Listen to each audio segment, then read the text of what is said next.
Snow whips across the Bercht rail line, and the train that should have carried Deculein safely toward the assembly is left broken in the mountains. Someone watches the wreck through magic, already focused on the one impossible question: who survived and who helped them survive. The attack has torn the route open, but the aftermath is not just rescue work. It is an investigation into a miracle that should not have happened. Sylvia is alive beside Deculein, but the shock in her face says she is still trying to understand how either of them survived. Sylvia explains that Veron attacked Deculein first, and Deculein killed him only in self-defense. Lilia Fremen from the Security Bureau brings Sylvia back toward the assembly route, but Sylvia keeps glancing toward the professor who should have died.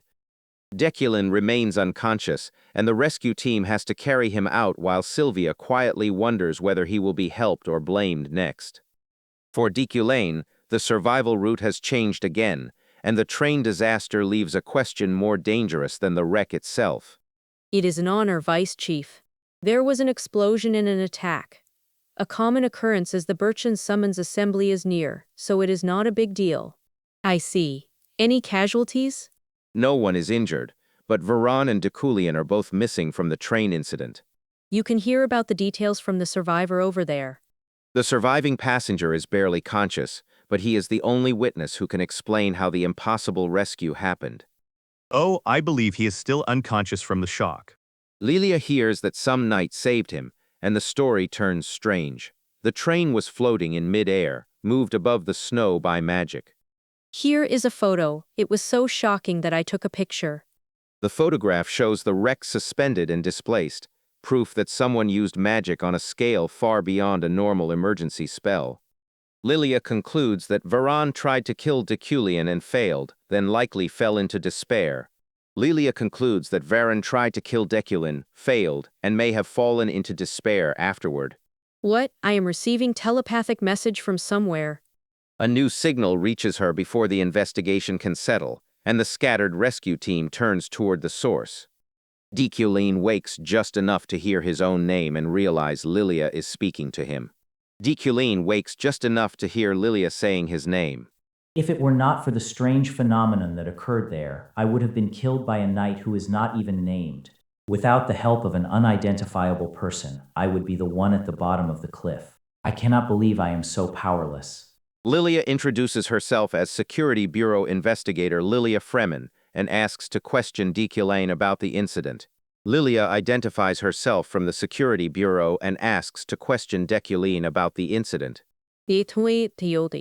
I have 6 hours left. They are formal questions, but the one with you was... No, there is also a road path and sea route on the other side. Let me ask you again. Please hear me out until the end, Professor. The knight who was with you. Lilia realizes Deculein has vanished again, possibly using acceleration magic to move ahead. A passenger realizes Deculein was there only moments ago and wonders if he used acceleration magic. Even after boarding the train through road path and telegraphing information at random, he still managed to reach the assembly hall before us. Just how much mana does that guy have? So he is the Deculein you mentioned. The name Lockhart hangs in Lilia's thoughts, tying Deculein's strange survival back to the Bloodshroud case she already knows. Inside the Bercht Assembly Hall, mages gather before the meeting formally begins, and Deculein is still absent. Magic pressure ripples through the chamber, drawing every eye toward the late arrivals and the families powerful enough to speak here. The assembly opens beneath Bercht authority, and the summons is said to be for anyone who answered the call. A violent surge of purple mana cuts through the floor, forcing the hall to recognize that this gathering is not ceremonial at all. Even the seated mages react, because the power entering the hall is strong enough to silence casual conversation. Incredible mana. He must be Deculein, Bercht's great elder. The guess is wrong, but the respect behind it shows how much weight Deculein's name already carries in this room. He was the closest candidate to becoming an archmage, so I have to at least be on the level to challenge Deculein as an archmage. Giltheon of the Iliad family answers the attendance call. Ethensel of the Rian family answers the attendance call. Other noble mages answer in turn, each family name landing like a rank in the hierarchy Deculein has to navigate. Yes, I am here. Here. Then someone notices the empty place that matters most. Deculein is not here yet. He does not answer before I call his name 3 times. I am asking in the name of Bercht, are they humiliating both the elder sorcerers? Deculein's elimination, huh? This is a major event as they were first summoned 200 years ago. The current resident head, Deculein, has major capabilities, but there were often stories that his talents did not amount to much. Just how has Deculein lived his life until now, for there not to be a single person worried about him? The chamber laughs openly, and the mood turns from formal attendance into public judgment of Deculein's life. It bothers me. Deculein's residing head, Deculein. Deculein's residing head, Deculein. Deculein's residing head. Before the third call can erase Deculein from the assembly, the doors blast open. Deculein?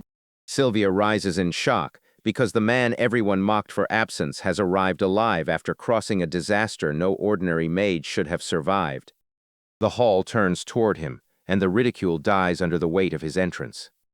Deculein steps into the assembly with the confidence of a noble who refuses to let anyone see the weakness behind his survival. Every eye follows his coat and measured stride, and the empty Deculein seat suddenly becomes a stage. The entire hall turns toward the man whose family name was about to be erased from the attendance roll. I am here. The declaration lands cleanly. Deculein is late, injured, and surrounded by enemies, but the assembly can no longer pretend he failed to answer. He walks forward through the chamber as if the train wreck, Veron, and the public mockery were only obstacles already beneath him. You are late. The assembly was already held. Deculein answers that the train was attacked by terrorists, making the delay part of the same urgent matter. Ethensel challenges Deculein for treating the train attack as seriously as the demon crisis in the capital. I think it is the same, and the train we came by was attacked by terrorists. We will take a short break. This is exhausting. I ran here like crazy in order to not be late to this meeting. I do not have any mana or stamina left right now. Alan rushes toward Deculein from the assembly floor, more relieved than composed.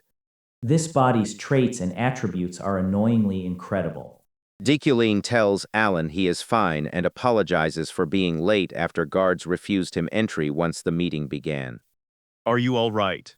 I am fine. Spare your worries. I am sorry I am late. I was told I was not allowed in the meeting when it had already started. I cannot think of this child as innocent anymore. I have no idea what to do with him, but for what purpose. A quote from a famous movie in my previous world came to mind. Alan, stay next to me from now on. Keep your friends close, but your enemies closer. It will be better for me to keep a close eye on him. Alan smiles nervously, unaware that the promotion from assistant to shadow is also Deculein's surveillance method. Alan, I will definitely find out where you will stand. When the assembly resumes, the next matter pulls the room away from Deculein and into the Bloodshroud question. The next matter is about what we should do with the Bloodshroud race. Do you want me to talk about the Bloodshroud sorcerer who appeared? A sensitive topic. This will not finish as easily as the previous topic. Veron slams his hand down, turning policy into rage before anyone can make the discussion careful. The Bloodshroud race are like cockroaches. They are spreading secretly, laying eggs within our society and occupying our lands. The room identifies him as Veron, head of the Verota family, and his words pull old hatred into the center of the assembly. With what evidence are you saying such things? We do not have the means to differentiate the Bloodshrouds from other races. Deculein expected their opinions to clash from the start. Watch your words. Eradicate. I knew their opinions would clash from the start. I do not know how he survived, but the Bloodshroud race are demons, and so are anyone who defends them. That is simply speculation, Veron. Does the notion of the leader of the Bloodshrouds hiding and gathering others make you feel disgusted? Countless mages died because of your incompleteness 50 years ago. A senior mage asks what Deculein of Deculein thinks. A senior mage asks what stance Deculein will take on the Bloodshroud issue. Then what does Deculein of Deculein think? Your argument treats every Bloodshroud as demonic because some histories mention demonic signs, but that does not prove the whole race is the enemy. The old records never say the Bloodshrouds are harmless, but they also do not support blind extermination. Setting aside fear and rumor, suppressing every blood shroud as a common enemy is not justice. Deculein refuses the easy hatred. He does not deny danger, but he also refuses to let fear become policy without proof. The room waits, and Deculein stands in the center as if the entire dispute has become a test of Deculein itself. Long ago, the blood shrouds were mixed up with demons. However, if you review every single piece of literature, it all stems from a misunderstanding. A misunderstanding? Yes. 200 years ago, during the invasion by the demon Roshian, a great arch-presbyter was involved and many blood shrouds were connected to that incident.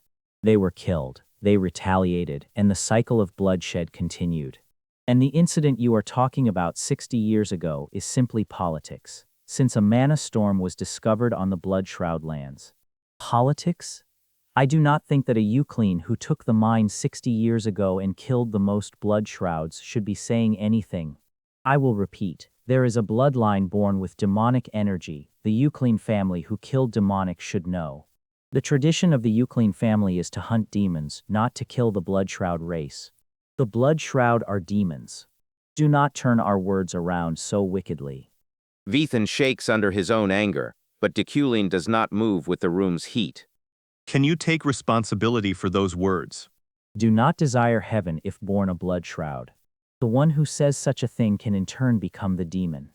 Veron can only retreat into anger, and the first meeting ends without an answer. It is a shame that I need to be away from you until the next meeting, my child. It is tomorrow anyway. It is a rule that the one Bercht family member must be in one room. You will be all right alone, yes? What are you saying? Normal kids my age have already separated from their dads.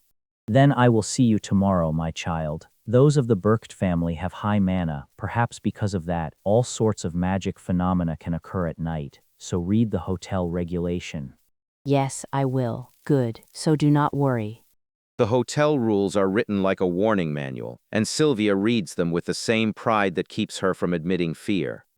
It seems like the rules are insulting for young children. I can just sleep peacefully, right? I am going to bed. The room falls quiet, but the silence does not feel normal. Sylvia lies down, and the night around the Bercht Hotel begins to bend. Her eyes open as if something has pulled her out of sleep from inside the room itself. I am thirsty. She pads toward the mirror, still half awake, while the air in the room grows stranger. Purple mana blooms behind her, twisting across the wall like a phenomenon the hotel warned about. The magic spreads higher, and the quiet room stops being a place where a child can simply sleep. Sylvia turns too late, and the space itself starts to warp like a painting pulled loose from reality. The distortion lifts her off the floor, dragging her into the strange purple force before she can call for help. The space suddenly morphed into a hallway? Did I do something wrong, perhaps?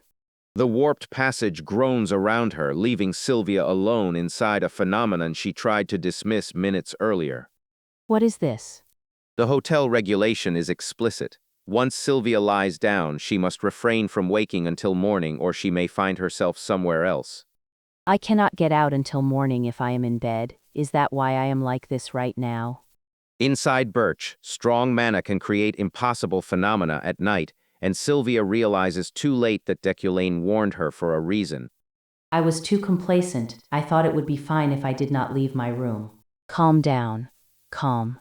The purple hallway bends around her, and every sound makes the strange space feel less like a room and more like a trap. Something moves in the distortion, and Sylvia freezes before the magic can show its full shape. Something is there. Where should I go? A sign says the Rosary Hotel is a one-story building, but warns not to go up or down any stairs that appear. Another rule warns that if an open door appears while walking down the hallway, she must not enter or look inside. I must not panic. There is a door that can take me back. Help! She knocks anyway, breaking the rule because fear makes waiting feel worse than risk. Someone, anyone, please. Warm light spills through the door, and for a second the hallway looks almost normal. Have you lost your way, Sylvia? Sylvia. After rescuing Sylvia, Deculein settles her in his room while the danger outside still presses against the walls.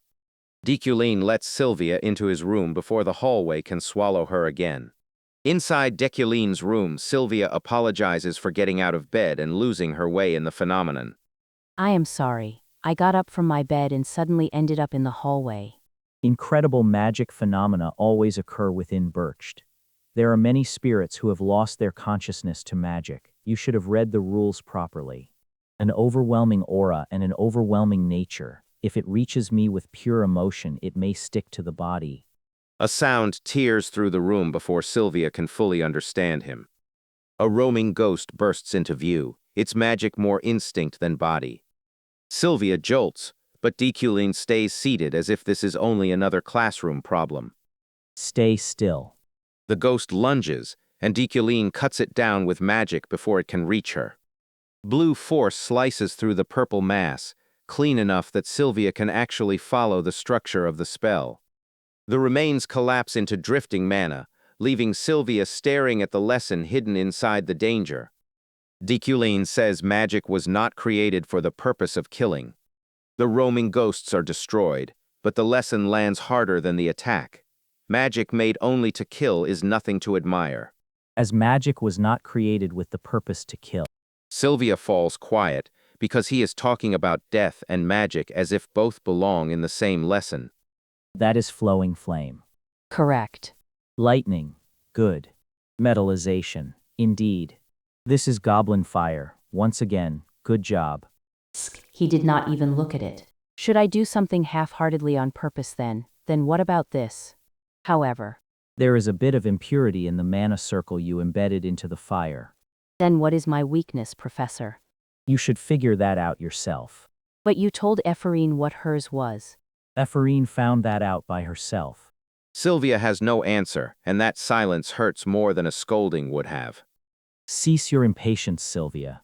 Time is on your side. As long as you continue your dedication, you will improve. You can slowly work toward it, one step at a time. You are one of 3 people who possess such talent in this world. Oh, why such astounding talent? Was I in a dream where I was floating? It is special. It is not an ache that has a lot of weight. That is what I countlessly heard while growing up. Insincere and stale compliments. But why do Deculein's words feel different? The night leaves her staring under the moon, unsettled less by the ghosts than by the sincerity she did not expect from him. Later, Deculein leaves the hotel and follows a new pull through the dark forest outside Bercht. Wealthy magnate suddenly alerted me. With the exception of the Bercht meeting, this mountain path is largely inaccessible. I might just be able to get an item rarer than I thought I would. The woods are not empty. Something purple shifts near the path, carrying enough magic to make the air heavy. A warped creature lunges from the magic, screaming from the trees.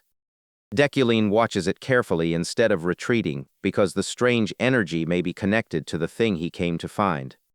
The creature only howls louder, but Deculein keeps moving with the calm of someone measuring a specimen. He steps through the danger, letting the magic reveal where the valuable object is hidden. Did you see an item possessing a lot of magic, perhaps? The answer is only another roar, but the direction is enough. The creature collapses back into the strange magic as Deculein follows the trail. I found it. A warm red light burns in the forest, and the shape inside the glow is far more valuable than ordinary ore. A purified mana tree fragment. The item is a purified mana tree fragment, a fragment of a mana tree struck by lightning and naturally purified into special wood.